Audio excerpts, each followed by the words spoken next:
อยากกินเกลือพี่น้องเอ้ยนั่นแหละเทิกสองยิงสามนี่หืมมีแดงโซแดงโซด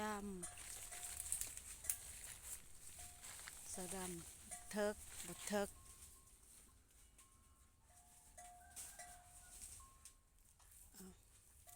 อีกคนดำ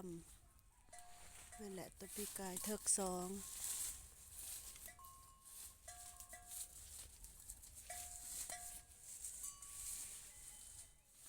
หนึ่งสองยิงสามยิงแต่ตัวแม่ตัวหนึ่งตัวแม่ยังสองมามาสามนับบ่ครบจักเถือ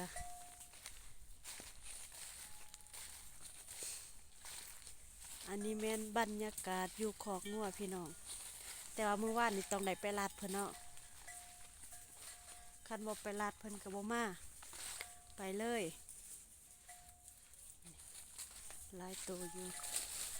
แต่ว่าดนๆมาเถื่อเพราะว่าเฮาค่าเวียกก็เลยได้ไปเบิ่งเนาะนี่ยังอีกตัวใหญ่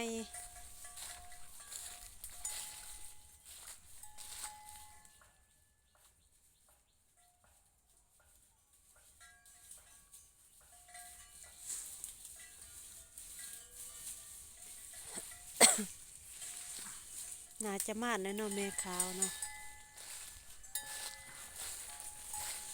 อันนี้บ่ให้เฮาเสียดให้เฮาเบิ่งจักดิ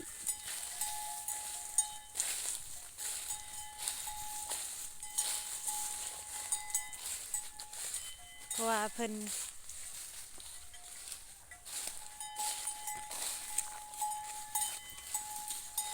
อยู่ไสอยู่ไสอย่าเด้ออย่าเด้ออย่าเด้ออย่าเด้อย่าแต่เฮาเสียดพี่น้องอืมสักขาวไปน่าจะมาดแล้วเนาะพี่น้องเนาะ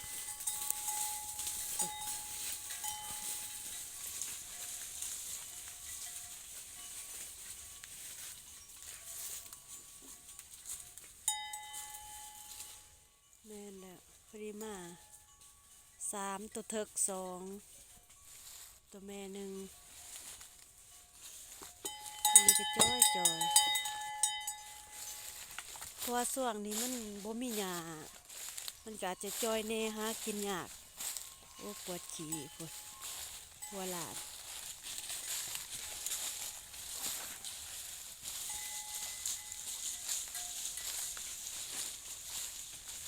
คือสิมานเลยเนาะ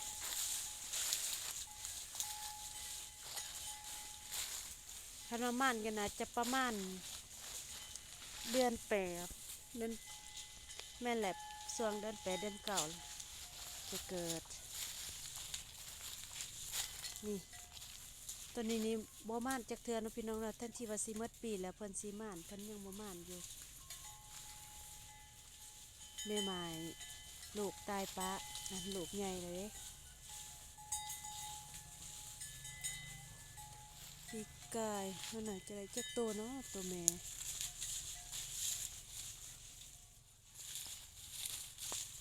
อันนี้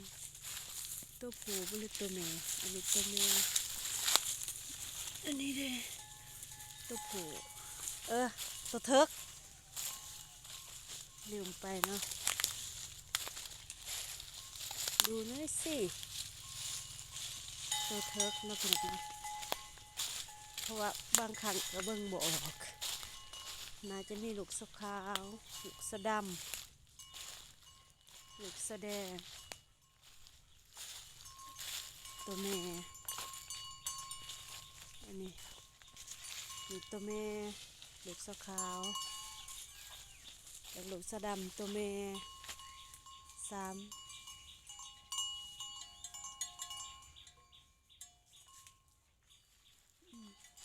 ลูกสะแดงหนึ่งสองสาม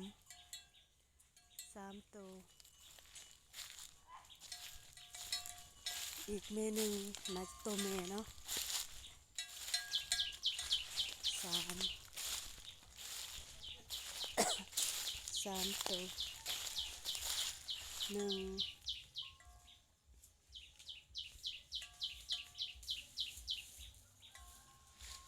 2 3น่าจะได้4เนาะ4ตัว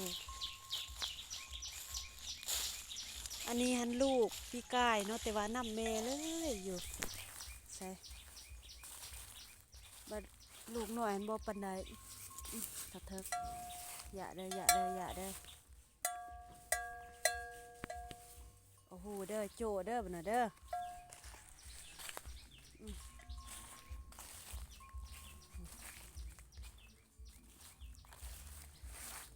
แต่ว่าขุ่นอยู่นะพี่น้องเนาะจือจะคล้องอยู่ลูกเพิ่นเป็นตัวแม่เนาะปีกายกับตัวแม่มาเป็นนี่กับตัวแม่เด้อเจริงเด้อเอาหูเด้อเจริงเด้ออย่าเด้ออย่าเด้ออย่าอย่าอย่าอย่าอย่าอย่าอย่าเด้อ1 2 3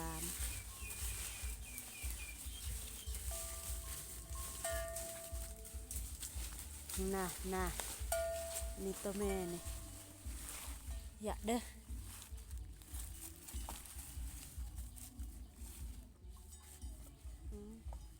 แต่ละ1 2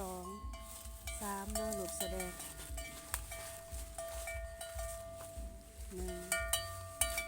3 ตัว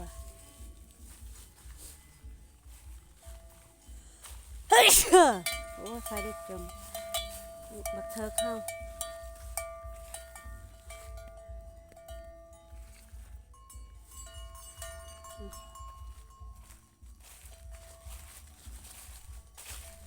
ถ้าเทิกใหญ่บ่มาอีก2ใครยังงงอยู่เอ้ายังเอาไปใส่คือบ่เห็น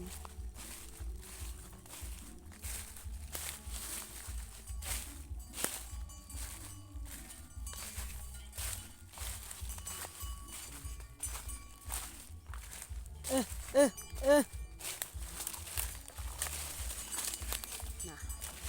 ถ้าเทิกใส่เทิกบ่อยเด้อเทิกเด้อเอาหูเด้อเทิกเด้ออย่าเด้ออย่าเด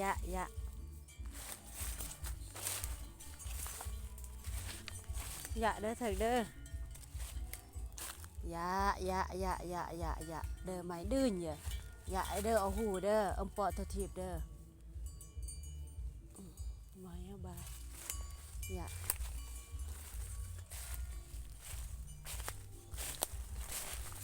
นี่อีกตัวใหญ่ที่ว่าบริมานะพี่น้องเนาะ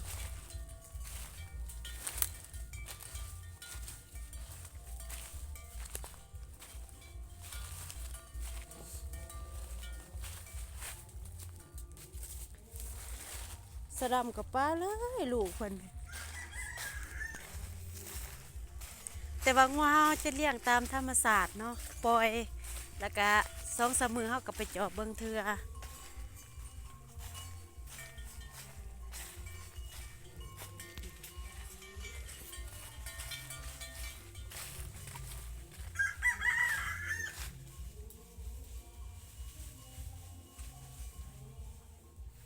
หยอกกันโอ้โหเด้อ